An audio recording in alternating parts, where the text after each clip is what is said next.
Reports now நேயர்களுக்கு வணக்கம். இன்று நம்மோடு அரசியல் விமர்சகர் திரு சுப்ரா அவர்கள் இணைந்துள்ளார். வணக்கம் சார். வணக்கம். வணக்கம்.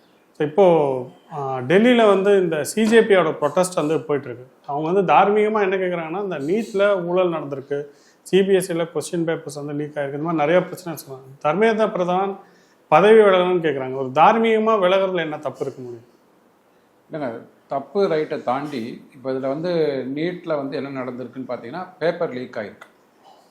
இந்த பேப்பர் லீக் ஆனதுக்கு வந்து மே 3 நடந்த எக்ஸாம், மே 7 அவர்களே, அதாவது நேஷ்னல் டெஸ்டிங் ஏஜென்சி அவர்களே அதை கண்டுபிடித்து இந்த மாதிரி கிட்டத்தட்ட ஒரு 125 130 கொஸ்டின்ஸ் வந்து அதே கொஸ்டின்ஸ் வாட்ஸ்அப்பில் வந்து பரவின கொஸ்டின்ஸே வந்து ஆக்சுவலாக வந்திருக்கு அப்படின்னு ஒரு தடயத்தை கண்டுபிடிச்சி லீக் ஆகிடுதுங்க. கொஸ்டின் பேப்பர் யாரோ வந்து லீக் பண்ணியிருக்கிறாங்க, அதனால் இந்த எக்ஸாமை தடை பண்ணுறோம் அப்படின்னு சொல்லிட்டு வாலண்டரியாக தடை பண்ணி மே 15 அந்த 16 ஒரு சிபிஐ இன்வெஸ்டிகேஷனுக்கு ஒரு புகார் அளித்து இப்போ எங்கே தவறு நடந்ததோ அவர்களே கண்டுபிடிச்சிருக்கிறாங்க. தவறு நடந்திருக்குன்னு தெரியும், யார் பண்ணியிருக்காங்கன்னு தெரியல, அவ்வளோதான். ஆனால் ஒரு 13 பேர் அரெஸ்ட் பண்ணியிருக்காங்க வச்சுக்கோங்க.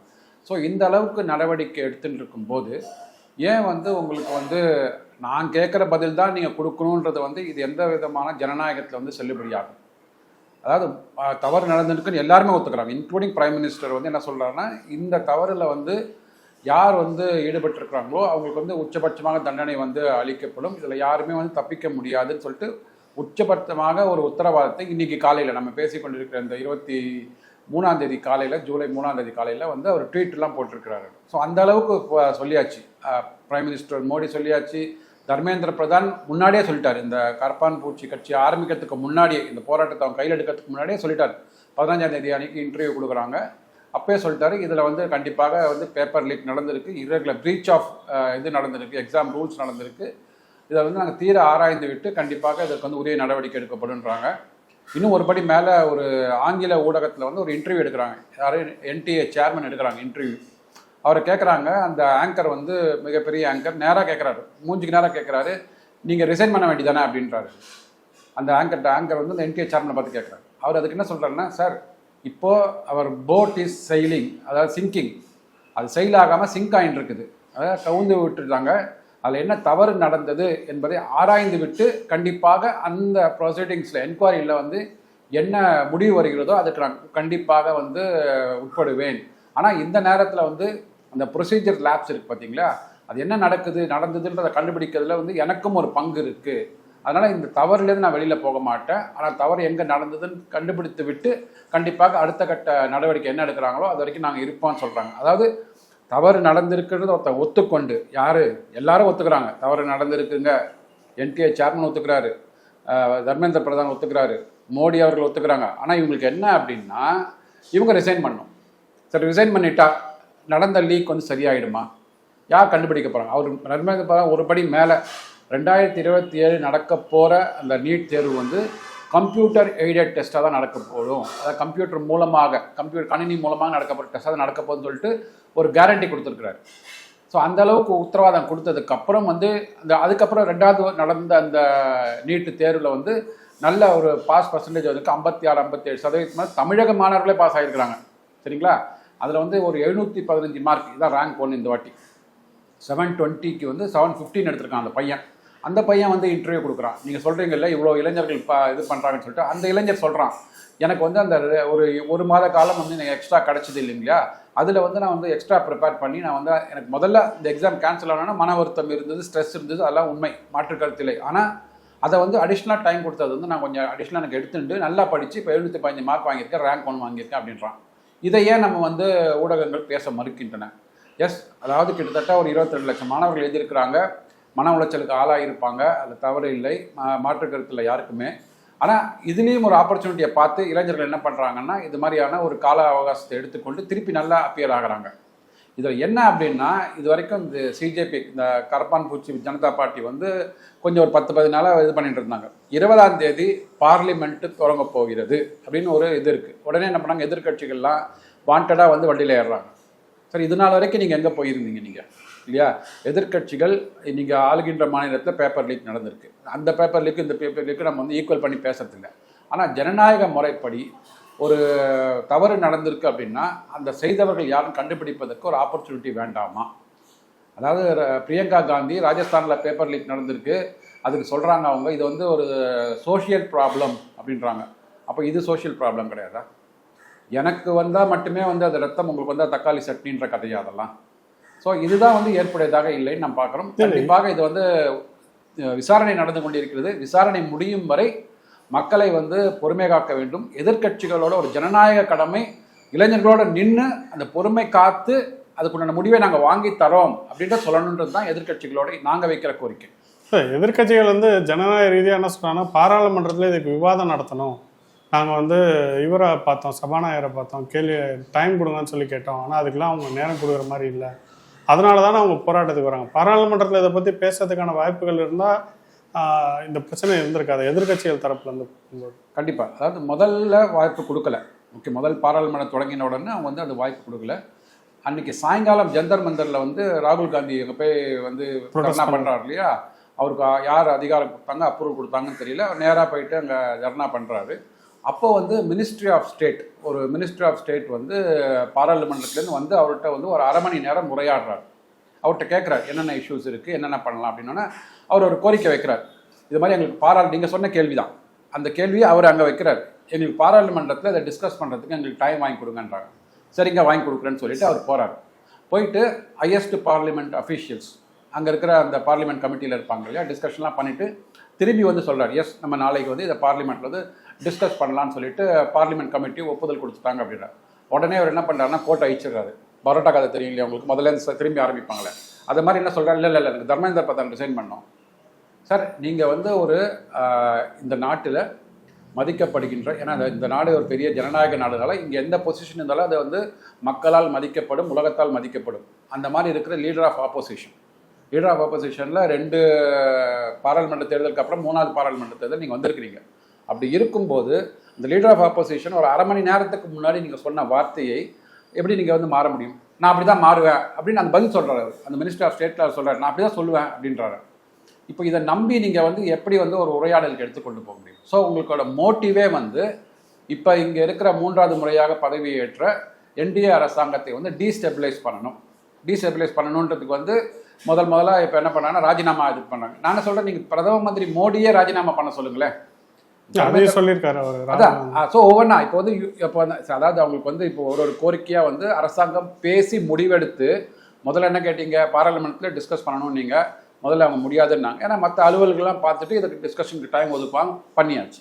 அது பண்ணதுக்கப்புறம் என்ன ஆச்சு, தர்மேந்திர பிரதான் ரிசைன் பண்ணோம். சரின்னு பார்த்தா அடுத்து பிஎம் மோடி ரிசைன். ஏன் பிஎம் மோடி ரிசைன் பண்ணோம்? இன்றைக்கி அவரே வந்து அவரோட ட்விட்டர் ஹேண்டலில் வந்து தவறு நடந்திருக்கிறது, நாங்கள் அதற்கு வந்து ஆராய்ந்து நாங்கள் வந்து கண்டிப்பாக யாரையும் வந்து இதுலேருந்து வெளியில் போக விட மாட்டோம், இந்த வலையிலேருந்து வெளியில் போக விட மாட்டோம், அனைவரையும் கண்டுபிடிச்சு தண்டனை கொடுப்பான்றோம். ஸோ அவர் ஒத்துட்டார். உடனே என்ன, பிஎம் மோடி ரிசைன் பண்ணுங்க, அப்புறம் வந்து பிரசிடென்ட் ரிசைன் பண்ண சொல்லுவாங்க, அப்புறம் ஜனநாயகம் படிப்படி திருப்பி தேர்தல் நடக்கணும், மக்கள் வந்து நம்பிக்கை எழுதி விட்டார்கள், தேர்தல் நடக்கணும்னாங்க. சார், அதாவது நீங்கள் கோல் போஸ்ட்டை மாற்றிக்கொண்டே போகிறீர்கள். இன்னைக்கு இருக்கிற கட்டத்தில் தவறு நடந்திருக்கிறது, அதற்கு வந்து சிபிஐ மூலமாக விசாரணை நடந்து கொண்டிருக்கிறது.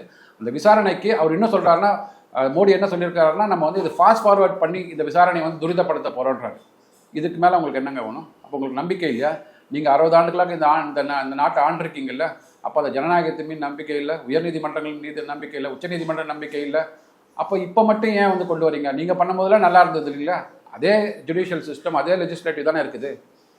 அதுதான் இப்போ நீங்கள் 2011-12 காலகட்டத்தில் அண்ணா ஹசாரே வந்து உண்ணாவிரதம் இருந்தார், சரிங்களா? ஏன் இதை சொல்கிறோன்னா, வேறு வழி இல்லை, மக்களுக்கு தெரிய வைக்க வேண்டியது. இப்போ தான் இவங்க வந்து புதுசாக கொண்டு வரா மாதிரி. 2011 அண்ணா ஹசாரே வந்து உண்ணாவிரதம் இருக்கும்போது உச்சபட்ச 3 தலைவர்கள், மன்மோகன் சிங் அப்போ இருந்த பிரதம மந்திரி, பி சிதம்பரம் முன்னாள் நிதியமைச்சர், ராகுல் காந்தி, 3 பேர் என்ன சொன்னாங்க, அங்கர் ஸ்ட்ரைக்லாம் வந்து கரெக்டான இது ஜனநாயகத்தில் வந்து அதுக்கு வந்து இது கிடையாது. ஜனநாயகத்தில் வந்து லெஜிஸ்லேட்டிவ் ப்ராசஸ் இருக்குது, டெமோக்ராட்டிக் ப்ராசஸ், பார்லிமெண்ட்டில் வந்து பார்லிமெண்ட்ரி ப்ராசஸ் இருக்குது, அதன் மூலமாக நம்ம வந்து பிரச்சனைகளை வந்து தீர்த்து கொள்ள முடியும். அப்போக்கு என்னங்க மாறிடுது? என்ன மாறி இருக்கா? நீங்கள் எதிர்கட்சி தலைவராக உள்ள உட்காந்துருக்கீங்க. எதிர்கட்சி தலைவராக இருந்தால் மட்டுமே எதிரிகளாக சித்தரித்து ஆளுங்கட்சியை வந்து பேசணும், அப்போ தான் நமக்கு வந்து டிஆர்பி ரேட்டிங் ஏறும் அப்படின்னு வந்து வாண்டடாக வண்டியில் ஏறிக்கிறாங்க. மக்களுக்கு இது கொஞ்சம் கொஞ்சமாக புரிய ஆரம்பிக்கும். இப்போது எதிர்கட்சிகள் ஒரு பக்கம், காங்கிரஸ் கட்சி ஒரு பக்கம் செயல்பட்டாலும் மாணவர்கள் மீது இந்த தாக்குதல் வந்து சரியா? ஏன்னா மாணவர்கள் வந்து அவங்க உரிமைக்காக அவங்க போராடுறாங்க, பாதிக்கப்பட்டது அவங்க. போராட்டம் வந்து ரொம்ப நாள் அமைதியாக நடந்துட்டுருக்கு. இந்த நாளில் வந்து அவங்க மேலே தாக்குதல் நடத்துறது அப்படின்றது எப்படி செய்ய சார்? நம்ம ஊடகத்தில் வந்த செய்திகளை வச்சு தான் நம்ம பார்த்து சொல்ல முடியும். அதாவது எந்த ஒரு போராட்டமும் பார்த்திங்கன்னா அது வந்து ஒரு கண்ணீர் குண்டு வீசுகிறாங்க அப்படின்னாங்கன்னா அங்கே ஏதோ வந்து ஒரு டிஸ்டர்பன்ஸ் நடந்ததுனால தான் போலீஸ் அதிகாரிகள் வந்து அந்த டியர் கேஸை வந்து ட்ரிகர் பண்ணுறதுக்காக போயிருப்பாங்க. இது ஏன்னா முன்னாள் கவர்னர், முன்னாள் ஐபிஎஸ் அதிகாரி கிரண் பேடி அவங்க ஒரு இன்டர்வியூ கொடுத்துருக்குறாங்க. எந்த போலீஸ் அதிகாரியாக இருந்தாலும், அது எதிர்க்கட்சி ஆளுகின்ற மாநிலங்கள் இருந்தாலும் சரி, ஆளுங்கட்சி மாநிலங்கள் இருந்தாலும் சரி, எந்த போலீஸ் அதிகாரியும் லத்தியை தூக்க மாட்டாங்க. எங்களுக்கு தெரியும், அங்கே மனசாட்சிப்படி தான் நாங்கள் நடப்போம். இது அவர்கள் வந்து டைரெக்டாக இன்டர்வியூ கொடுத்துருக்குறாங்க. அவங்க வந்து பாஜக ஆதரவு நிலைப்பாடெலாம் இப்போ இல்லை, அவங்களுக்கு தெரியும். நேராக சொல்கிறாங்க, எந்த போலீஸ் அதிகாரியும், குறிப்பாக டெல்லியில் இருக்கிற போலீஸ் அதிகாரி யாரும் லத்தியை ஓங்க மாட்டாங்க, டியர் கேஸ் எடுக்க மாட்டாங்க. அப்போ அந்த சம்பவம் வந்து எல்லை மீறி போயிருக்குது. அவங்க வந்து சொல்கிறாங்க, நான் நிறைய பார்த்துருக்குறேங்க, அவ்வளோ வந்து போராட்டங்களை பார்த்துருக்குறேன். அது போராட்டங்கள் வந்து இது மாதிரியான விபரீதமாக வெடித்தலாக இருக்குது. அப்போ கூட நாங்கள் எடுக்க மாட்டோம். அதனால் நீங்கள் போலீஸ்காரர்கள் மீது தயவு செய்து குறை கூறாதீர்கள். அங்கே ஏதோ அசம்பாவிதம் நடந்திருக்குங்களா, அது மாற்று கருத்தே இல்லை. அது வந்து அங்கே மாணவர்கள் உண்மையாக போராட அந்த மாணவர்களோடு சேர்ந்து சில பேர் வந்து உள்ளே வந்திருக்க வாய்ப்பு இருக்குது. எதிர்கட்சிகள்லாம் உள்ள வந்து எதிர்கட்சிகள் பார்த்தீங்கன்னா அந்த எதிர்கட்சிகளோட மாணவர் இளைஞர் அணியும் உள்ளே வந்திருக்கிறாங்க. ஸோ நீட் எக்ஸாம் எழுதினவங்க மட்டும்தான் நாங்கள் இருக்கணும். ஸோ அதை தாண்டி வெளியில் வராங்கன்னா நீங்கள் ப்ரொட்டஸ்ட், இப்போது நம்ம தமிழகத்திலே பார்த்தீங்கன்னா கூட இவங்களுக்கு ப்ரொட்டஸ்ட், இங்கே இருக்கிற மாணவர்கள் ப்ரொட்டஸ்ட் பண்ணுறாங்க. இங்கே இருக்கிற மாணவர்கள் என்ன பண்ணாங்க, போலீஸார் என்ன பண்ணாங்க, தரன்னு இழுத்துன்னு போகிறாங்க. சார், இங்கே எதிர்கட்சி ஆளுகின்ற மாநிலம் தானே. நீங்கள் வந்து என்ன சொல்லியிருக்கீங்க, பிஜேபி என்பது எங்களுக்கு சித்தாந்த எதிரின்னு சொல்லிட்டீங்க.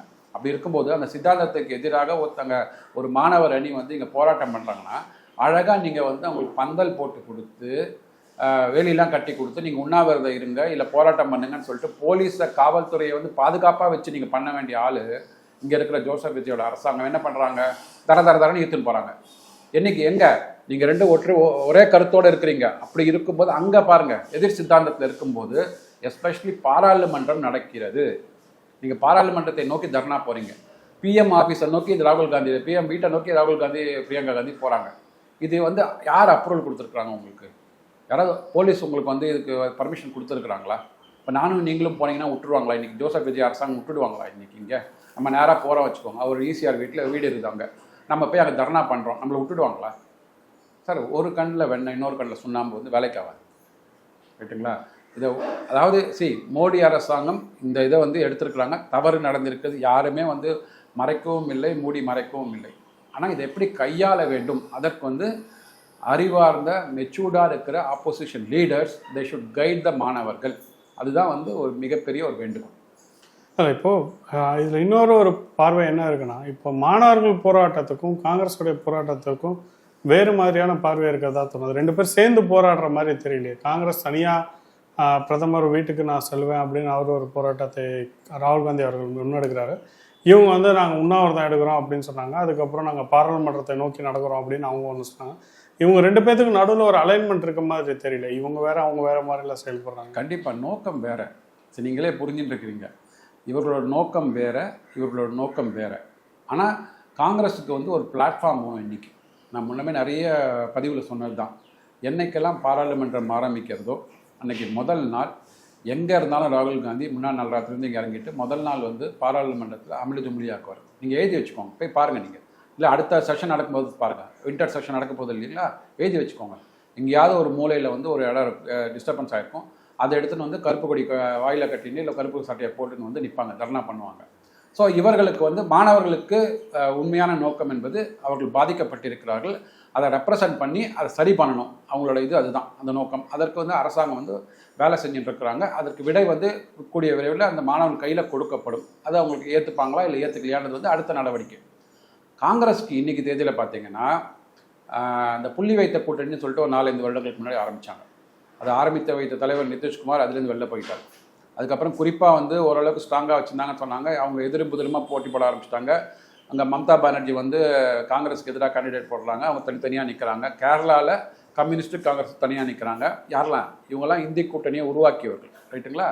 இங்கே தமிழகத்தில் பார்த்தீங்கன்னா இணைபெரியா சகோதரர்களாக இருந்தாங்க இல்லையா, மை டியர் பிரதர்ன்னு சொல்லிட்டுலாம் வந்து பர்த்டே ட்வீட்லாம் போட்டார் நம்ம ஸ்டாலின் ஐயா அவர்கள்லாம். ஸ்டாலின் ஐயாவும் ராகுல் காந்திலாம் ஒன்றா இருந்தாங்க இல்லையா. அவங்க வந்து இப்போ இந்த நடைபெற்ற இந்த தேர்தல், இந்த 2026 தேர்தலில் இங்கே ஆட்சி மாற்றம் நடந்து இவங்க அமைச்சரவையில் போனதுலேருந்து அவர் காண்டா இருக்கிறாங்க, வேற ஒன்றுமே கிடையாது. ஸோ இப்போ வந்து ராகுல் காந்திக்கு பார்த்தீங்கன்னா இப்போ எதை வச்சு அவர் அரசியல் பண்ண முடியும்? இங்கேருந்து நிறைய லெட்டர்ஸாக இருந்தாங்க. மு க ஸ்டாலின் ஐயா அவர்கள் வந்து எல்லா முதலமைச்சர்களுக்கும் எழுதுவார், 20 மாநில முதலமைச்சருக்கெல்லாம் எழுதுவார். எங்களுக்கு வந்து ஒன்றிய அரசு வஞ்சித்து விட்டது, தண்ணி தரமாட்டுறாங்க, எங்களுக்கு வந்து எஜுகேஷன் பாலிசி இங்கே ப்ராப்ளமாக இருக்குது, சமக்கிர சிக்ஷன் வந்து இது பண்ணுறாங்க, நம்ம எல்லோரும் ஒன்றாக இணைந்து போராட வேண்டும் சொல்லிட்டு 20 முதலமைச்சர்களுக்கு கடிதம் எழுதுவார். போன மச்சான் திரும்பி வந்த மாதிரி கடிதத்துக்கு ஒரு பதிலும் வராது. ஸோ அப்படியாவது ஏதாவது ஒன்று பண்ணிட்டு இருந்தார். இப்போ அந்த பேசு பொருளாக இருக்கிறது வந்து ராகுல் காந்திக்கு அந்த மாதிரியான ஆப்பர்ச்சுனிட்டி இல்லை. ஸோ அதற்கு வந்து இப்போ ஒரு நல்ல ஒரு வெள்ளித்தட்டை எடுத்து வச்சு கொடுத்தா மாதிரி என்னாச்சு, இந்த சிஜேபி காக்ரோச் ஜனதா பார்ட்டியோட இந்த போராட்டம் கையில் வந்தது. கரெக்டாக வந்து என்றும் இளைஞர், என்றும் மார்கண்டைனாக இருக்கிற 54 வயது இளைஞர் என்ன பண்ணாங்கன்னா டகால்னு போயிட்டு போராட்ட காலத்தில் குதிக்க ஆரம்பித்தார். அவ்வளோதான். இப்போ இன்றைக்கி வந்து ஒரு டாக்கிங் பாயிண்ட்டாக இருக்கணும், காங்கிரஸ் வந்து நாட்டுக்கு ஏதாவது ஒரு சட்டத்திட்டங்களை, நல்ல சட்டத்திட்டங்களை வந்து பாராளுமன்றத்தில் வந்து இயற்றக்கூடாது, அதுக்குண்டான கன்ஸ்ட்ரக்டிவ் டிபேட்ஸை உள்ளே கொண்டு வரக்கூடாது, அது வராமல் தடுப்பதில் என்ன எப்படி பண்ண முடியும்? ஸோ வெளியில் போராட்ட காலத்தில் குதிங்க. போராட்ட காலம் நம்மளால் வந்து உருவாக்க முடியாது, இவர்களுக்கு வந்து கன்ஸ்ட்ரக்டிவாக எடுத்துன்னு போக முடியாது எதுவுமே. ஸோ யாரோ ஒருத்தர் வந்து அழகாக பிளாட்ஃபார்ம் கொடுத்துருக்குறாங்க, அந்த பிளாட்ஃபார்மில் வந்து வாண்டடாக வண்டியில் ஏறி இருக்கிறாரு. அதுதான், அதனால தான் பார்த்தீங்கன்னா இவர்களோட நோக்கம் வேறு, இவர்களோட நோக்கம் வேறவாக இருக்கிறது. இது கொஞ்சம் நாளில் வந்து அந்த போராட்டக்காரர்களுக்கு தெரிய ஆரம்பிக்கும். அப்போ அந்த ஸ்பிரிட் வந்து பிரிய ஆரம்பிச்சிருப்பாங்க. இப்போது தமிழகத்துக்கு இதே போராட்டத்தை பார்த்தோம்னா முன்னாள் ஆளுங்கட்சியான திமுகவும் சரி, இப்போ இருக்கக்கூடிய தாவேக்காவும் சரி, ஒரு லிப்ஸ் லிங்க்குக்காக இதை வந்து எதிர்க்கிறாங்க. ஒரு ட்வீட் போட்டிருக்காரு, கருத்து சொல்லியிருக்காரு. திமுக வந்து பாராளுமன்றத்தில் எம்பிக்கள் மட்டும் ஒரு தனியாக ஒரு இடத்துல நின்று நாங்கள் எதிர்க்கிறோம், நீட்டை பேன் பண்ணுங்கன்னு சொல்லுவாங்க. ஆனால் ஒட்டுமொத்தமாக இந்தியாவிலேயே நீட்டை வந்து அதீதமாக எதிர்த்த ஒரு மாநிலம்னா தமிழ்நாடு தான் சொல்லலாம். மொத்த இந்தியாவும் நீட்டை ஆதரிக்கும் போது தமிழ்நாடு மட்டும் நீட்டே பேன் பண்ணுங்கன்னு சொல்கிறாங்க. இவ்வளோ பெரிய போராட்டம் நடக்குது, ஆனால் தமிழ்நாட்டில் இதுக்கான எதிர்ப்பு அப்படின்றது ரொம்ப பெருசாக இல்லாமல் கம்யூனிஸ்ட் கட்சி ஆஃபீஸில் சில மாணவர்கள் மட்டும் போராடுறத நம்ம பார்க்குறோம். இது எப்படி பார்க்குறது? திமுக தாவேக்காவோட நிலைப்பாடெல்லாம் எப்படி இருக்குது? இல்லைங்க, திமுகவோட நிலைப்பாடு மத்திய அரசாங்கம், இல்லை அவங்க மொழியில் சொல்லணும்னா ஒன்றிய அரசாங்கம் எந்த சட்டங்களை கொண்டு வந்தாலும் எதிர்க்க வேண்டும். அந்த இதில் தான் ஒரு கூடுதலாக ஒரு கேள்வினா, இப்போ இந்த காங்கிரஸ் பிரிஞ்சதுக்கப்புறம் திமுக பாஜகவோட நெருங்குகிறதோ அப்படின்ற ஒரு கேள்வியை சேர்த்து வருவோம், அதுக்கு அடுத்தது வருவோம். ஸோ இப்போ வந்து எந்த சட்டங்கள் கொண்டு வந்தாலும் சட்டங்களை கொண்டு வருவதற்கு முன்னாடியே அது வந்து நாட்டிற்கு எதிரானது, தமிழகத்திற்கு எதிரானதுன்னு சொல்லிட்டு ஒரு ட்வீட்டை போட்டுடுவாங்க. அதாவது இந்த டீலிமிட்டேஷன், இந்த பாராளுமன்ற தொடரில் வந்து கன்சிடர் பண்ண போகின்ற அந்த டீலிமிட்டேஷன் சட்டம் இருக்குது பார்த்தீங்களா, அது என்ன பண்ணாருன்னா ஒரு 4-5 மாதங்களுக்கு முன்னாடியே அந்த சட்ட நகலை எடுத்து அவர் வந்து கருப்பு சட்டை போட்டுன்னு இது எரிச்சு வச்சார் அந்த சட்டத்தை. ஓகே, அப்போ டீலிமிட்டேஷன் நாங்கள் அகெயின்ஸ்டாக இருக்கிறோங்க அப்படின்னாங்க. இப்போது ஒரு கூட்டத்தொடர் நடக்கிறதுக்கு முன்னாடி டிஆர் பாலு அவர்கள், திருச்சி சிவா அவர்கள் வந்து ப்ரெஸ்ஸை மீட் பண்ணுறாங்க. அப்போ வந்து ப்ரெஸ்ஸு கேட்குறாங்க, டீலிமிட்டேஷன்லேருந்து உங்கள் ஸ்டாண்ட் என்ன, காங்கிரஸ் அதை எதிர்க்கிறாங்க, நீங்களும் எதிர்ப்பீங்களா அப்படின்னு கேட்டோன்னே அவருக்கு என்ன சொல்கிறாருன்னா, அந்த டீலிமிட்டேஷன் இதில் ஷரத்து வரட்டும், சட்டங்கள் வரட்டும், அது படிச்சுட்டு நாங்கள் வந்து எங்களோட கருத்தை சொல்லுவோன்றாங்க. அப்போக்கு இப்போக்கு என்னங்க மாறிடுது? நீங்கள் எந்த சட்டமுமே வராமல், ஓகே, அதாவது டீலிமிட்டேஷன்ற வார்த்தையே இல்லை, உடனே வந்து உதயநிதி ஸ்டாலினாக இருக்கட்டும், இல்லை முதலமைச்சர் ஸ்டாலினாக இருக்கட்டும், உடனே வந்து மோடிக்கு எதிராக வந்து கருப்பு பலன் விடுறது, கருப்பு சட்டையை காமிக்கிறது மாதிரி பண்ணிட்டு இருந்தாங்க. காங்கிரஸும் அதே நிலைப்பாடு தான். காங்கிரஸ் ஏன் நிலைப்பாடுனா, 2 பேரும் எதிர்கட்சிகள், வேறு ஒன்றும் கிடையாது. எதிர்கட்சிகள்னாலேயே பிஜேபி கொண்டு வருகின்ற சட்டத்தை எதிர்க்க வேண்டும், வேறு வழி கிடையாது. இப்போ என்ன ஆச்சுன்னா, இப்போ வந்து கிரெடிட் யார் எடுத்துக்க போகிறாங்க? இப்போ அதுதான் பிரச்சனை. இப்போ வந்து 2 பேருமே எதிர்க்கிறாங்க. 2 பேரை எதிர்க்கும்போது சப்போஸ் இது வந்து நீட் ஓகே நாங்கள் வேண்டான்னு சொல்லிட்டு ஒத்துட்டாங்க வச்சுக்கோங்களேன், யாருக்கு கிரெடிட் போகும்? அந்த கிரெடிட் யார் எடுக்கணும்? அதுக்கு வந்து நாங்கள் தான் பண்ணினேன்னு சொல்லிட்டு இது கிரெடிட் கிளைம் பண்ணணும் இல்லைங்களா? அதில் இப்போ சண்டை வரப்போகுது. அதுதான். ஸோ அதனால தான் பார்த்தீங்கன்னா காங்கிரஸ் என்ன பண்ணுறாங்கன்னா, தனியாக ஒரு பாராளுமன்றத்தில் போயிட்டு ஒரு, அதாவது தமிழக எம்பிக்கள், எதிர்கட்சியில் இருக்கிற தாவேகா கூட்டணியில் இருக்கிற ஒரு 6-8 எம்பிக்கள் தனியாக நிற்கிறாங்க, இங்கே ஒரு 20 எம்பிக்கள் தனியாக நிற்கிறாங்க. சார், நீங்கள் வந்து நாட்டு நலனுக்காக உங்களுக்கு எதிரி அப்படின்னு சொல்லிட்டு என்டிஏ கூட்டணி சொல்கிறீங்கன்னா, அந்த எதிரிக்காக தான் நீங்கள் ஒன்றா நிற்கணும்ல. அப்போ அந்த எதிரிக்காக கூட நீங்கள், நாட்டு மக்களுக்காக கூட நீங்கள் ஒன்றா நிற்கலை அப்படின்னா, உங்களோட சுய நோக்கம், சுய லாபத்திற்காக மட்டுமே நீங்கள் அரசியல் பண்ணுறீங்கன்றது தெரிய வருதில்ல. உங்களை முதுகில் குத்திட்டாங்க, அதெல்லாம் வேறு விஷயம். ஓகே, அப்போ ஜனநாயக முறை, ஏன்னா நீங்கள் என்றைக்குமே வந்து அடிமையாக வச்சுக்க முடியாதுல்ல. இவன் உங்கள் கட்சியில் இருக்கிறவங்களே கூட இருப்பாங்களாம் கூட தெரியாது. அது மாதிரிலாம் விஷயங்கள் நடக்கும். என்னென்ன சொல்கிறேன்னா, ஒரு நாட்டோட ஒரு இதுன்னு வரும்போது, நீங்கள் நினைக்கிற இந்த சட்டங்கள் மக்களுக்கு எதிரானதுன்னு நினைக்கும் போது, அனைவரும் நினைக்கும் போது ஒன்றா வர வேண்டித்தானே. இந்த சட்டத்திற்காக நாங்கள் வந்து எதிர்க்க போகிறோம், இதற்காக நாங்கள் ஒன்றா இருக்கோம்னு சொல்லிட்டு அந்த மாதிரியான ஒரு அஜெண்டாவில் உள்ளே வர வேண்டித்தானே. அப்படி கூட வர முடியல அப்படின்னா எது உங்களை தடுக்குது? அப்போ இங்கே தமிழகத்தில் ஆட்சியை இழந்த அந்த தோல்வியை உங்களால் ஏற்றுக்கொள்ள முடியவில்லை, அதுதான் தடுக்குது. ஸோ அதனால் வந்து நாட்டு மக்களோட நலன்லாம் ரெண்டாவது, நம்ம கட்சி நலன், நம்ம ஆட்சியில் இருக்கணும். எப்போ யார் வந்தாலும் யார் போனாலும், ராமாண்டாலும் ராவணாண்டாலும் நான் தான் அங்கே கட்சியில் இருப்பேன், ஆட்சியில் இருப்பேன்ற நிலை தான் அனைத்து எதிர்கட்சிகளும் இன்றைக்கி வந்து அந்த மனநிலையில் இருக்கிறாங்க. அதை விட்டு கொடுக்க முடியாமல் தான் எல்லாரும் இந்த மாதிரியான போராட்ட காலத்தில் உள்ள நுழைகிறாங்க. தாவேக்காவும் ரொம்ப சைலண்ட்டாக இருக்குது, பெருசாக எதிர்க்கலையே. ஆமாம், தாவேக்காக்கு இப்போ என்னங்க இருக்குது? இப்போ வந்து தாவேக்காக்கு இப்போ இது ஹேண்டில் பண்ணுற பிரச்சனைகளே நிறைய இருக்குது. முதல்ல மெஜாரிட்டி இல்லை, ஏதோ ஒரு ஒட்டு போட்டு திமுக கூட்டணியில் உள்ளவங்கெல்லாம் அங்கே இழுத்து இது பண்ணிட்டாங்க, ஆட்சி அமைச்சிருக்கிறாங்க. அதிமுகவில் உள்ள 6 எம்எல்ஏக்கள் ரிசைன் பண்ணி இங்கே வந்துட்டாங்க. இப்போ அதுக்கு இடைத்தேர்தல் நடக்கணும். ஸோ இவர் ரிசைன் பண்ண ஒரு தொகுதிக்கு இடைத்தேர்தல் நடக்கணும். இதுக்கப்புறம் பட்ஜெட் வரப்போகுது. ஆகஸ்ட் 5ஆம் தேதி தமிழக நிதிநிலை அறிக்கையை வந்து தாக்கல் பண்ண போகிறாங்க. ஸோ இது மாதிரி இப்போ லாக்அப் டெத் ஒன்று நடந்திருக்கு. ஸோ பாலியல் குற்றங்கள் நடந்துட்டுருக்கு, சட்டம் ஒழுங்கு இல்லை. ஸோ இப்படிலாம் இருக்கும்போது நிறைய கேள்விகள் கேட்டிருக்காங்க. நீங்கள் வந்து மதுக்கடைகளை மூடி இருக்கேன்னு சொல்லிட்டீங்கன்னா அதுக்கு ஒரு வெள்ளை அறிக்கை கொடுங்கன்றாங்க. ஓகே, மதுக்கடைகள் மூடின மதுக்கடைகள் சொல்கிற இடத்துல மதுக்கடைகள் திருப்பி நடந்துட்டுருக்குன்றாங்க. ஸோ இப்படிலாம் இருக்கும்போது இந்த பிரச்சனைகளையே அவரால் வந்து சமாளிக்க முடியல. இப்போ நீட்டை கையில் எடுத்து என்ன பண்ண போகிறார் இல்லைங்களா? ஏன்னா நீட் 2026 முடிஞ்சிடுச்சு. 22 லட்சம் மக்கள் முதல்ல எழுதினாங்க, அப்புறம் 20 லட்சம் மக்களாக குறைஞ்சாங்க. அதில் கிட்டத்தட்ட ஒரு 11-12 லட்சம் மாணவர்கள் பாஸ் பண்ணிட்டாங்க. அவன் சீட்டை வாங்கி அவன் படிக்கிற அடுத்த வேலையை நோக்கி போயிடு. இளைஞர்களோட எதிர்காலம் படிப்பது, அவங்க அதை நோக்கி போக ஆரம்பிச்சாச்சு. இப்போ அந்த நீட் அரசியலை நீங்கள் கையில் எடுக்கிறதுனால ஒரு பிரயோஜனமும் இல்லை. அரசாங்கம் அதனோட வேலைகளை பார்த்து கொண்டிருக்கிறது, ஜுடிஷியல் அதனோட வேலைகளை பார்த்து கொண்டிருக்கு. இதில் போய் இப்போ எதுக்கு தலையை உள்ள விடணும் அப்படின்ட்டு, ஏன்னா காங்கிரஸுக்கு அது தேவை. காங்கிரஸ் பாராளுமன்றத்தில் இருக்கிறாங்க, தாவேக்கா பாராளுமன்றத்தில் இல்லை இல்லைங்களா? தாவேக்கோட நேரடியான எம்பிக்கள் யாருமே இல்லை. அவங்களோட ஆதரவு கட்சிகள், கூட்டணி கட்சிகள் அங்கே இருக்கிறாங்க. ஆனால் காங்கிரஸுக்கு அது தேவை. வரப்போகின்ற மற்ற சட்டமன்ற தேர்தல்கள், அதாவது வட இந்தியாவில் நடக்கிற தேர்தல்களுக்கெல்லாம் வந்து அவங்க அரசியல் பண்ணணும், அதற்கு தேவை. தாவேக்காவுக்கு அது இல்லை. கிடைச்ச ஒரு மாநிலத்தை கண்டிப்பாக இன்னொரு ஓரிரு வருடங்களில் வந்து மக்களோட நம்பிக்கையை நம்ம பெற வேண்டும். முதல்ல பெற்றிருக்கான்னு சொன்னாங்க, இப்போ கொஞ்சம் கொஞ்சமாக குறைஞ்சிட்டு வருது. இப்போ அடுத்த நிதிநிலை அறிக்கை வரும்போது இவர் என்ன சொன்னார், என்ன செய்ய போகிறான்னு தெரியும். அது வந்து திமுக வந்து மிகப்பெரிய எதிர்க்கட்சி. அதாவது தமிழகத்திற்கு நல்லது நடக்க வேண்டும் என்றால் திமுக எதிர்க்கட்சியாக இருந்தால் நல்லது நடக்கும். அந்த அளவுக்கு வந்து அவங்க ஆளுகின்ற அரசாங்கத்தை வந்து கிரிட்டிசைஸ் பண்ணி அவங்கள வந்து எப்போவுமே வந்து இதில் டோஸில் வைப்பாங்க. எப்போவுமே வந்து குதிகால் மேலே நீங்கள் நின்றுட்டு ஓடுற மாதிரி தான் இருக்கும். அந்த அளவுக்கு வந்து பலம் வாய்ந்த எதிர்க்கட்சி திமுக. அதனால் திமுக எதிர்க்கட்சியாக இருக்கிறதுனால தாவேக்காவை வந்து கேள்வி கட்டிகிட்டே இருப்பாங்க. இப்போ என்ன பிரச்சனைனா, திமுக கிரெடிட் எடுக்கிறதா நீட்டுக்கு, தாவேக்கா கிரெடிட் எடுக்கிறதா நீட்டுக்கு, அதுதான் பிரச்சனை. ஆனால் தாவேக்கா இன்றைக்கி இருக்கிற ப்ராப்ளத்தை, கையில் இருக்கிற ப்ராப்ளத்தை ஹேண்டில் பண்ணுறதுக்கே அவங்களுக்கு வந்து நேரம் சரியாக இல்லை.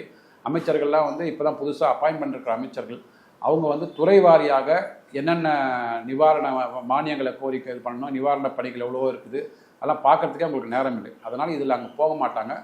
பட் தாவேக்கா என்பது பார்த்திங்கன்னா திராவிட மாடல் 2.0 தான். ஏன்னா வந்து அவர்கள் வந்து பாஜகவை எதிர்க்க வேண்டும். பாஜக எதிர்க்க வேண்டும்னா அதே ஒன்றிய அரசு தான் காப்பி அடிச்சிருக்கிறாங்க, வேறு ஒன்றும் இல்லை. எங்கெல்லாம் முடியுமோ அங்கே மட்டும் அவங்களுக்கு வந்து இந்த ஸ்கீம்ஸோட ப்ரேயரை மட்டும் மாற்றுறாங்க. முதலமைச்சர் சத்துணவு திட்டம்னாங்க, இப்போ காமராஜர் காலை உணவு திட்டம்னு தான் மாற்றிருக்கிறாங்க. மகளிர் விடியல் பயணம்னாங்க, மகளிர் பயணம்னு மாற்றிருக்கிறாங்க. இப்படியே மாற்றி தான் காலத்தை ஓட்ட முடியுமே தவிர கன்ஸ்ட்ரக்டிவாக புதிதாக திட்டங்கள், புதிதாக ப்ராஜெக்ட்ஸு எப்படி வந்து நம்ம வந்து புதுசாக பண்ணுறது, அது வந்து ஒரு பேச்சில் இருக்கே தவிர, அதனால் மக்கள் பார்க்க ஆரம்பிச்சிருக்கிறாங்க. அதனால் அவர் நீட்டில் இப்போ உள்ளே வந்தால் கூட அவருக்கு அட்வான்டேஜ் கிடைக்காது. அதனால தான் ஓரமாக வந்து வெயிட் பண்ணி பார்க்குறாங்க. எங்களோட பல தகவல் பயந்து கொண்டதுக்கு நன்றி சார்.